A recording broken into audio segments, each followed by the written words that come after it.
Servus Männer, it's Red Pill Germany again. I'm enjoying the last warm and sunny days here in Germany. Well, maybe not the last. October can still be very nice. While I contemplate a little bit about the German economy and the state in which it is right now.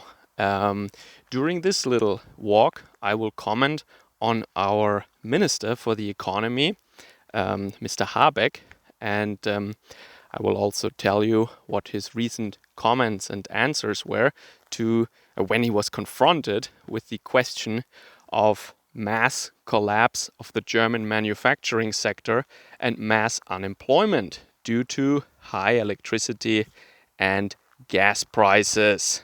I think a blackout was not even the subject of that discussion. But during one of these typical political talk shows, which are pretty much propaganda shows anyway, he was confronted with that scenario. And I have to say, the host, I mean, I didn't see it, but I read the report about it. The host was pretty adamant about getting a real answer from him, which is something I did not even expect. Anyway, so what is the matter? The matter is that not only do we fear that a lot of companies, maybe all manufacturing companies and many service sector companies will close down during the autumn and winter month, and very, very possibly they will not survive this winter. That means we will have mass bankruptcies and mass unemployment here. And as I said already, that is because our government choose to make gas scarce and to make electricity very, very expensive. And maybe you don't know that, but the manufacturing industry, not only glass and steel, they need a lot of power. They need natural gas, not only for energy or heat, like end consumers, but the chemical industry, and I will give you an example, they need it as a resource for synthesis of other materials. All right, so that is of course what is at stake here, and once again, we don't just fear that this might happen, we are already in the middle, or well, at the beginning, I should say, at the beginning of this wave of collapse. We are at the beginning because already steel plants shut down, and already a manufacturer or a producer, I should say, of fertilizer and also the compound AdBlue has said that they will no longer produce because natural gas prices are so high right now that they would lose in a month what their entire profit would be in 1 year, millions of euros. And AdBlue, if you're not familiar with that, is a chemical that's ammonium based, and you need that in order to run diesel engines in Europe. Of course, you don't need that in order to run diesel engines, but you legally are required to use this in order to quote unquote clean up the exhaust gases, less NOx. I don't want to go on a technical tangent here, but you're legally required to have this, and without that your diesel engine doesn't work. So just imagine, this is one little company, one little thing, but they are responsible, or they are producing a lot of the of this AdBlue that we need. What would happen if no more diesel trucks could be operated? No more gasoline in the gas station. No more goods making it to the supermarkets. Basically, no goods could be transported. It's all transported, at least the last kilometers, if not the whole supply chain, is done in Europe by diesel truck. Without that stuff, no diesel trucks. So one little thing, but that already has a huge effect on our economy, as you can see from this example here. And Mr. Habeck doesn't know about these things. He doesn't care about these things, as he made abundantly clear. I will tell you in a minute what he said. So I think, just like in Oceania of 1984, the Ministry of Plenty was organizing starvation. I think in 2022, Germany, the Ministry of the Economy is organizing the de-industrialization and the destruction, the deliberate destruction of the German economy. And they will bring about mass unemployment, and yes, of course, starvation and death. What do you think that leads to when in winter all of a sudden everyone loses their jobs? And this is not hyperbole. This is what's already happening. Yeah? And the most energy intense sectors have already stopped producing because they just cannot operate with profit, or even, well, they would operate under massive loss, and nobody produces. And what you need to understand is that this is not a normal economic downturn or bankruptcy kind of situation, because normally there is a competitor that's better, or nobody is interested in your stuff anymore and you don't have any orders because there is an economic downturn, these cycles and all that. No, the order books of these companies are full. Their order books are full for years to come. Yeah, they cannot hire enough people right now.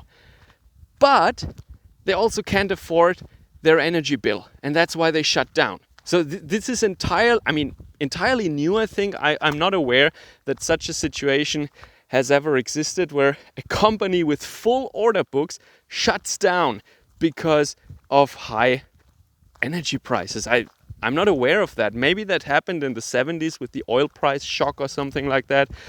I don't know, but this is something else. And that was actually, and now I'm telling you what Mr. Habeck said. This is actually what he said. It's so cynical. Just think about that.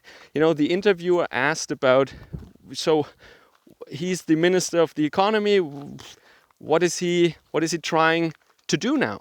And he said, well, you know, these are not ordinary bankruptcies. These are not regular bankruptcies. This is really a special situation. So, well, you know. That was his comment, yeah? He didn't answer the question. He just said that this is not normal. And yes, I agree, it's not normal, but it is his fault. It is entirely because of the measures of our government. First and foremost, the foreign policy and the economic policies. Sanctions against our number one supplier, yes. And he just shrugs his shoulders and says, well, these are special reasons, not a normal situation, so yeah, it's okay, yeah? We don't have a problem, it's fine. And then he says phrases like, there will be certain inconveniences for the population, and yeah, sure, some companies will not survive. What he is all about is, he says that yes, they will stop producing, but that's not a bankruptcy, see? This is not a normal bankruptcy. They will just stop producing for a while. And the examples are also very interesting. He says that bakeries and flower shops will stop producing, or they will close down for a couple of weeks. See, this is the Minister for the Economy, and the examples he has are flower shops and bakeries. Yes, no, like this is the most important thing in Germany. This is as far as his experience with economics or with the German industry goes. Flower shops and bakeries. I kid you not. And what this Minister for the Economy, or I should say Minister for the Destruction of the Economy, what he doesn't get apparently, or what he claims he doesn't get, is if a corporation stops opening their doors for a month, they are bankrupt. They don't survive that because they have bills to pay, they have rent to pay, they have employees to pay. So they will shut down completely, and you can't do that temporarily. So yes, these companies will not survive, period. And he claims as if that wasn't true. Yeah, absolutely amazing. So that was just a little update. Of course, nobody should be surprised. I'm not surprised. I mean, I know how the Green Party is in Germany, and I know how this children's book author, yes, no kidding, he's a children's book author who is in charge of one of the biggest economies in the world, one of the biggest exporting nations in the world. Yeah, children's book author. Yeah, I think, yeah, I mean, Canada has a part-time ski instructor and a substitute drama teacher. I think Mr. Habeck, as a children's book author, is a pretty close contender here for the least qualified government member.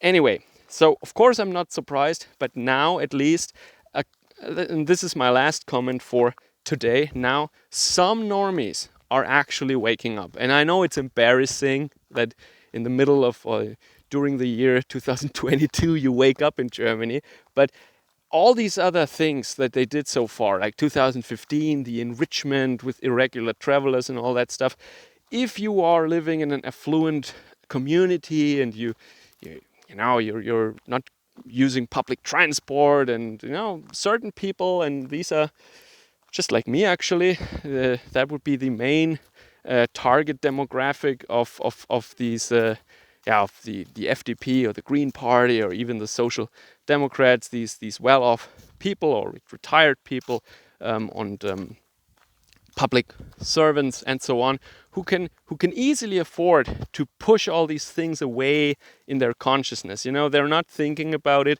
they are trying to push it away, they're trying to ignore it. It's there and they know it, but they ignore it because it makes them feel uncomfortable, and this is how they manage to live on, in a with their distractions and all that. But I think if all these corporations would shut down right now, people lose their jobs. And this is completely self-inflicted. Once again, there is no outside reason for this. There is no general economic downturn, like in the banking crisis or something, or the dot-com bubble or something, where it was just an overheated economy.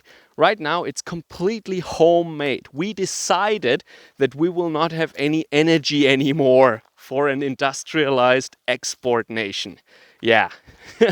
So I think that at least wakes some people up, like retired people, for example, pensioners. They're dependent on the smooth operation of the German industry because, maybe for the first year they would still be taken care of, but then it becomes uncomfortable. And also unemployed people, welfare recipients, if they're not complete vegetables, then also they would realize that if people like me, if productive people do not do their job anymore, do you think your welfare payments keep on coming? No, of course not.